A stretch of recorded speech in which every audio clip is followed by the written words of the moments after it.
কলকাতার কিপ্টে দাদারা যারা বাড়িতে অতিথি আসলে জিজ্ঞেস করেন, দাদা খেয়ে এসেছেন না গিয়ে খাবেন, সে তারাই ফেসবুক ইউটিউবের কমেন্ট বক্সে এসে বলে বাংলাদেশকে আমরা আলু দেই, পেঁয়াজ দেই, আমরা না দিলে বাংলাদেশ না খেয়ে মরবে।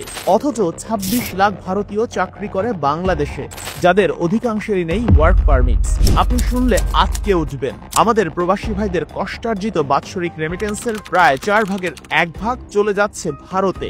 স্বাধীন বাংলাদেশের ভূখণ্ডে ভারত তৈরি করেছে নিজস্ব ব্রিজ, আবার আমাদের ন্যায্য ট্রানজিট সুবিধা না দিয়ে বাংলাদেশের কাছ থেকে নিচ্ছে ঝুঁকিপূর্ণ করিডোর সুবিধা, যা বাংলাদেশের সার্বভৌমত্বের জন্য হুমকি। আমার দেশের ওপর দিয়ে গাড়ি কিংবা ট্রেন চালিয়ে পশ্চিমবঙ্গের মালামাল যাচ্ছে ভারতের 7 সিস্টারে। অথচ যারা আমাদের কাছ থেকে এত সুবিধা নিচ্ছে, সেই দেশেরই মিডিয়া আমাদের বন্দর নগরী চট্টগ্রাম দখল করে নিতে চায়। চট্টগ্রাম যদি ভারতের অংশ হয়ে যায়, তাহলে এই যে ডিস্টেন্স, সেই ডিস্টেন্সটা একদম মিটে যাবে। আজকের ভিডিওতে আমি পই পই করে হিসেব দেব বাংলাদেশের কাছ থেকে কত শত সুবিধা নিচ্ছে ভারত এবং তার বিনিময়ে আমাদের কি দিচ্ছে, সেটা পানির মতো পরিষ্কার করে দেব আপনাদের কাছে। সাথে আছি শেখ আশিক। বাংলাদেশ পরিসংখ্যান ব্যুরো BBS এর সর্বশেষ তথ্য অনুযায়ী আমাদের দেশে শিক্ষিত বেকার আছে 26,40,000। অথচ সেই 26,40,000 শিক্ষিত বেকারের দেশে 26 লাখ ভারতীয় নাগরিক চাকরি করে উচ্চ বেতনে, যাদের বেতন হয় ডলারে। দিনে দিনে যখন বাংলাদেশের রিজার্ভ কমছে, প্রতিনিয়ত বৃদ্ধি পাচ্ছে ডলারের দাম। এই বর্তমান পরিস্থিতি তৈরি হওয়ারও বেশ আগে 2022 সালের 7 জুন দ্য ডেইলি ইন্ডাস্ট্রি পত্রিকায় প্রকাশ হয় আটকে ওঠার মতো খবর, Bangladesh become 4th largest remittance sources for India. চিন্তা করা যায় যে দেশটা বছরে প্রায় 100 বিলিয়নের ওপর রেমিটেন্স উপার্জন করে, তাদের সবচেয়ে বেশি রেমিটেন্স যেসব দেশ থেকে আয় হয় তার মধ্যে 4 নম্বরে রয়েছে বাংলাদেশ। আমাদের প্রবাসী রেমিটেন্স যোদ্ধারা পরিবার ছেড়ে সারা বছর বিদেশের মাটিতে পড়ে থেকে হাড় ভাঙা পরিশ্রম করে যে ডলার পাঠায় বাংলাদেশে, প্রতি বছর তার প্রায় 25% নিয়ে যাচ্ছে ভারত। বছরে বাংলাদেশের প্রবাসী আয় 20 থেকে 24 বিলিয়নের মধ্যে ওঠানামা করে। সেখান থেকে প্রায় 5 বিলিয়ন অর্থাৎ 500 কোটি US ডলার রেমিটেন্স হিসেবে চলে যাচ্ছে ইন্ডিয়াতে। দ্রব্যমূল্যের ঊর্ধ্বগতির পেছনে যখন অন্যতম দায় দেয়া হয় ডলার ক্রাইসিসকে, সেখানে আমাদের বাৎসরিক রেমিটেন্সের 1/4 চলে যাচ্ছে ভারতে। 1 ফেব্রুয়ারি 2024 আমাদের সময় .com পত্রিকায় কাজী এম মুর্শেদের একটি গবেষণা প্রকাশ পায়। সেখানে স্পষ্টভাবে উঠে আসে কোন 4টা উপায়ে ভারতীয়রা বাংলাদেশে কাজ করে, যাদের বেশিরভাগই অবৈধ। প্রথম ক্যাটাগরিতে তারা যাদের ওয়ার্ক পারমিট আছে, সংখ্যাটা খুবই কম। দ্বিতীয় ক্যাটাগরিতে যারা আছেন তাদের ওয়ার্ক পারমিট নেই কিন্তু ভিসা নিয়ে এসে কাজ করে, আবার নির্দিষ্ট সময় পর পর তারা ভারতে ফিরে গিয়ে ভিসা রিনিউ করে বাংলাদেশে চলে আসে। তৃতীয় যারা আছেন তাদের আত্মীয়রা বেশিরভাগ সময় পার্ট টাইম স্কুলগুলোতে কাজ করে। আর চতুর্থ হলো মূলত ইনভেস্টর। এরা বিভিন্ন কোম্পানির অলিখিত মালিক, অর্থাৎ মালিক দেখানো হয় কোনো একজন বাংলাদেশিকে, যে মূলত একজন সাইনবোর্ড। বাংলাদেশি সেই কোম্পানির মূল মালিক সবসময় একজন ভারতীয়। পৃথিবীর বিভিন্ন দেশের বাসিন্দাদের জন্য বাংলাদেশ সরকারের বৈধ ওয়ার্ক পারমিট দেয়া আছে 85,000-এর মতো। এর মধ্যে 65,000ই ভারতীয়দের দখলে, বাকি 20,000 অন্যান্য দেশের বাসিন্দারা পেয়েছেন। ভারতীয়রা বাংলাদেশের বিভিন্ন কোম্পানিতে চাকরি করে। গাড়ি বাড়ি সুবিধা একেবারে আলাদা। বেতনের একটা অংশের লিখিত প্রমাণ থাকে, যেটা ব্যাংক অ্যাকাউন্টে পেমেন্ট করা হয়, তবে এর চেয়ে বেশি অর্থ হাতে হাতে প্রদান করা হয়, যা হুন্ডির মাধ্যমে চলে যায় ভারতে। বিভিন্ন কোম্পানির CEO সহ বড় বড় অন্যান্য পদে নিয়োগ দেওয়ার জন্য বিজ্ঞাপন এমন ভাবে দেয়া হয় যেখানে ভারতীয় ছাড়া অন্য কেউ আবেদনই করতে না পারে। কথায় কথায় বলতে শুনি বড় বড় কোম্পানির CEO হওয়ার মতো যোগ্যতা সম্পন্ন লোক বাংলাদেশে নাকি নেই। অথচ Grameenphone, Unilever, British American tobacco, standard chartered bank সহ অনেক জায়ান্ট প্রতিষ্ঠানের প্রধান নির্বাহী বাংলাদেশি। এটা ছিল প্রথম ক্যাটাগরি। এবার আসি দ্বিতীয় ক্যাটাগরিতে, যে সুযোগটা সবচেয়ে বেশি ব্যবহার করে ভারতীয়রা, যাদের বাংলাদেশে কোনো ওয়ার্ক পারমিট নেই, তারপরও যে কোনো একটা চাকরিতে ঢোকে, নগদে হাতে হাতে বেতন নেয়, 1 মাস বা 3 মাস পর ভারতে গিয়ে ভিসা রিনিউ করে। ভারতীয় আইন অনুযায়ী বিদেশে 180 দিনের কম থাকলে সেখানে উপার্জনের ওপর কোনো আয়কর দিতে হয় না। যদিও ভারতীয়রা তার দেশের কর ফাঁকি দিল কি দিল না সেটা আমাদের দেখার বিষয় নয়, তবে বাংলাদেশি কোম্পানিগুলো ওইসব ভারতীয়দের সাথে হাত করে তাদেরকে কনসালটেন্ট বা অ্যাডভাইজার হিসেবে দেখিয়ে আমার দেশের আয়কর ফাঁকি দিয়ে শুধু মূল বেতন দেয়। তৃতীয় ক্যাটাগরিতে যারা আছেন তাদের কারো কারো স্বামীর ওয়ার্ক পারমিট আছে, কারো কারো আবার নেই। তারা চাকরি করে বাংলাদেশে, তাদের সন্তানও পড়াশোনা করে বাংলাদেশের স্কুলে, আবার তাদের স্ত্রীরা বিভিন্ন স্কুলে চাকরি করেন ওয়ার্ক পারমিট ছাড়াই। চতুর্থ ক্যাটাগরি সবচেয়ে ভয়ানক। বাংলাদেশ বেশ কিছু উন্নত দেশে জিএসপি সুবিধা পাওয়ায় ভারত রেডিমেড গার্মেন্টস শিল্পে আমাদের চেয়ে পিছিয়ে পড়ে। পরবর্তীতে নেপালের বিরাটনগর গিয়ে ইনভেস্ট করলেও সেখানে সুবিধা করতে পারেনি। এরপরই ভারতীয়রা টার্গেট করে বাংলাদেশের রাজধানী ঢাকাকে। আমাদের দেশের অনেক রেডিমেড গার্মেন্টস এর মালিক বাংলাদেশি হলেও সেখানে ডিরেক্টর হিসেবে একজন ভারতীয় থাকেন। মূলত ওই প্রতিষ্ঠানের মূল মালিক সেই ভারতীয়।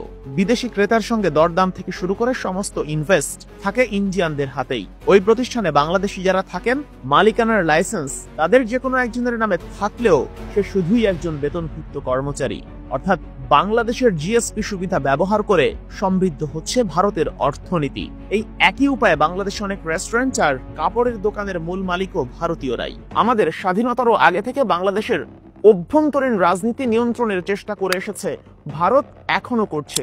এর পেছনে মূলত কারণ রয়েছে তিনটা। প্রথমত, ভারতের বৈশ্বিক শক্তিতে পরিণত হওয়ার খায়েশ আগে থেকেই আছে, ঠিক এজন্যই প্রতিবেশীকে ঘুড়ি বানিয়ে নাটাইটা নিজের হাতে রাখতে চায়। দ্বিতীয়ত, তাদের রয়েছে সরাসরি অর্থনৈতিক স্বার্থ। সোজা বাংলায় রেমিটেন্স ও বাণিজ্য সুবিধার জন্য বাংলাদেশকে ব্যবহার করে বিপুল অর্থ আয় করছে ইন্ডিয়া। আর তৃতীয়টা, বিশ্ব রাজনীতির মারপ্যাচ। বাংলাদেশ সহ এই অঞ্চলে যুক্তরাষ্ট্রের প্রভাব সীমিত রাখতে চায় ভারত। সেজন্যই আমেরিকাপন্থী কাউকেই বাংলাদেশের সরকারের চেয়ারে দেখতে চায় না ইন্ডিয়া। আর ঠিক এজন্যই বাংলাদেশের যে সরকার সর্বোচ্চ ভারতপন্থী হতে পেরেছে, ভারতও তাদেরই ক্ষমতায় রাখতে সর্বোচ্চ চেষ্টা করেছে। ভারতীয় পত্রিকা দ্য হিন্দু 2021 সালের নভেম্বরের একটা হেডলাইন দেখেন। 2009 সালে বিডিআর বিদ্রোহের পর শেখ হাসিনাকে যে কোনো সাপোর্ট দিতে প্রস্তুত ছিল ভারত, আর এখনো শেখ হাসিনাকে নিজেদের দেশে আশ্রয় দিয়ে আবারও ক্ষমতার মসনদে পাঠানোর পায়তারা করছে তারা। তাই তো 10 নভেম্বর 2024 নূর হোসেন দিবসে দলীয় নির্দেশনা মেনে আওয়ামী লীগের নেতাকর্মীরা যখন ট্রাম্পের ছবি সাথে নিয়ে বিশৃঙ্খলা তৈরির চেষ্টা করে, তখন ভারতীয় মিডিয়ায় প্রচার হয় ট্রাম্পের সমর্থকদের নির্যাতন ও আটক করেছে বাংলাদেশের আইন শৃঙ্খলা বাহিনী। Crackdown on Trump supporters in Bangladesh. Bangladesh Army and police late night carried raids against people supporting Donald Trump. এই হচ্ছে ভারতীয় দালাল মিডিয়ার কাজ, যারা সারাদিন বাংলাদেশ নিয়ে প্রোপাগান্ডা, ডিসইনফরমেশন, ফেক নিউজ বা মিস ইনফরমেশন ছড়াতে থাকে। ভারত যে বাংলাদেশ থেকে কি পরিমাণ সুবিধা নেয় তার একটা বড় উদাহরণ মৈত্রী সেতু।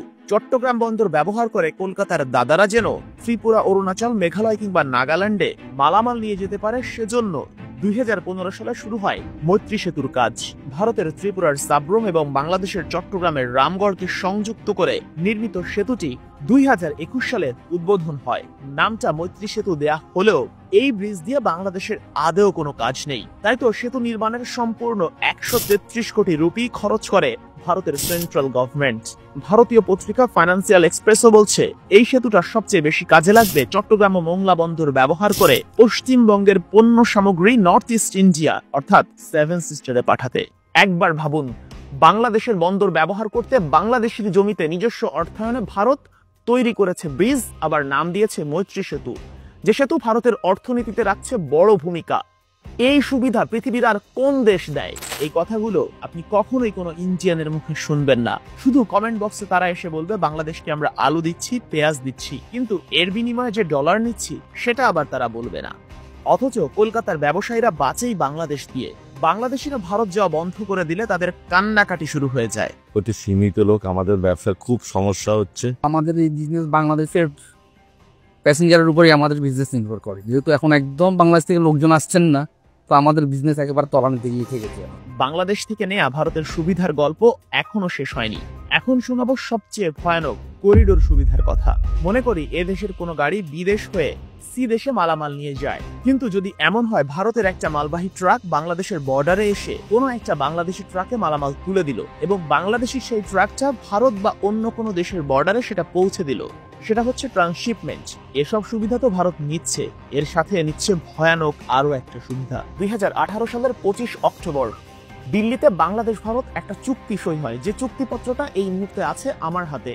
চুক্তিপত্রের হেডলাইনটা শুধু একবার দেখেন। Agreement on the use of Chattogram and Mongla port for movement of goods to and from India. ভালো করে খেয়াল করে দেখুন, goods to and from India.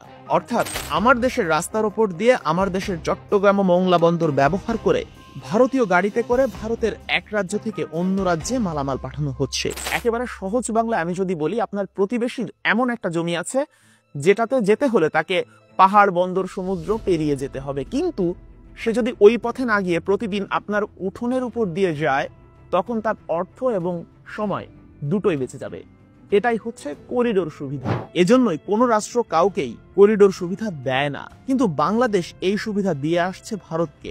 ভারতীয় পত্রিকা দ্য ইকোনমিক টাইমসের 2024 সালের এপ্রিলের হেডলাইনটা দেখেন, Bangladesh gives India permanent access to Chattogram and Mongla ports. চিন্তা করতে পারেন, আমার দেশের চট্টগ্রাম এবং মোংলা বন্দর সবচেয়ে গুরুত্বপূর্ণ দুই বন্দর ব্যবহার করার পার্মানেন্ট অ্যাক্সেস আমরা ইন্ডিয়াকে দিয়ে দিয়েছি। কিন্তু দীর্ঘদিন ধরে বাংলাদেশ ভারতের কাছ থেকে একটা সুবিধা চেয়ে আসছে, কিন্তু ভারত বছরের পর বছর ধরে দিব কদিন পরেই দিব বলে শুধু আশা দেখিয়ে আসছে।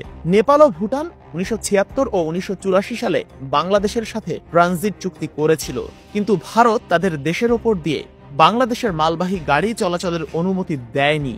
তাই বাধ্য হয়ে নেপাল ও ভুটানের সঙ্গে আমাদের আর ব্যবসা করা হয়নি।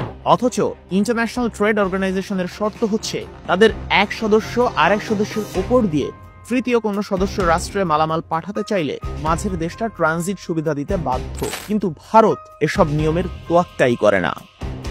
দুঃখের বিষয় হচ্ছে এত কিছুর পরও এখনো 5টি রুটে বাংলাদেশের ওপর দিয়ে ভারতের ট্রেন চলাচল করে, এর মধ্যে 3টি যাত্রীবাহী, বাকি 2টি পণ্যবাহী। আর কদিন আগে যে ভারতের রেল লাইন নিয়ে আমাদের দেশে আন্দোলন হলো, সেই ট্রেন চালুর অনুমতিও কিন্তু আওয়ামী লীগ সরকার দিয়ে গেছে। নতুন চুক্তিতে ভারতের ট্রেন পশ্চিমবঙ্গের গেদে সীমান্ত দিয়ে ঢুকে পাবনা হয়ে নাটোর দিয়ে দিনাজপুরের পার্বতীপুর পার হয়ে নীলফামারী দিয়ে ভারতের কুচবিহারে ঢুকবে।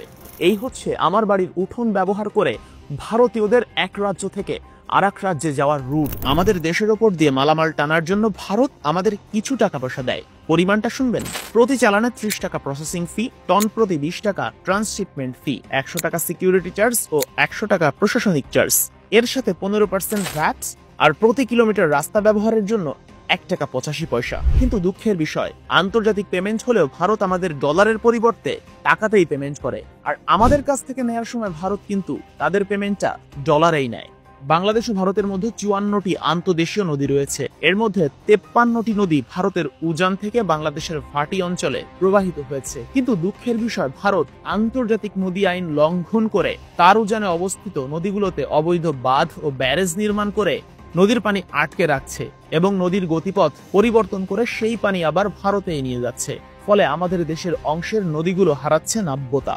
এদিকে ভারতীয় অংশের উজানের নদীগুলোতে যখন পানি ওভারলোড হয়ে যায়, তখন ভারত সরকার সেই নদীগুলোর উপর বাঁধ ও ব্যারেজগুলোর গেট খুলে দেয়, যার কারণে সৃষ্টি হয় বন্যা। আর সেই বন্যায় আমাদের দেশে কি পরিমাণ ক্ষয়ক্ষতি হচ্ছে সেটা তো কিছুদিন আগেই আপনারা দেখেছেন। এরপরও কি বলবেন, ভারত আমাদের বন্ধু রাষ্ট্র, ভারত সবসময় আমাদের পাশে থেকেছে। ভারত পাশে থেকেছে তখনই যখন তার লাভটাই বেশি হয়েছে। সাথে ছিলাম শেখ আশিক। সবাই ভালো থাকবেন, ইয়াং ফেলো চ্যানেলের সঙ্গে থাকবেন। আল্লাহ হাফেজ।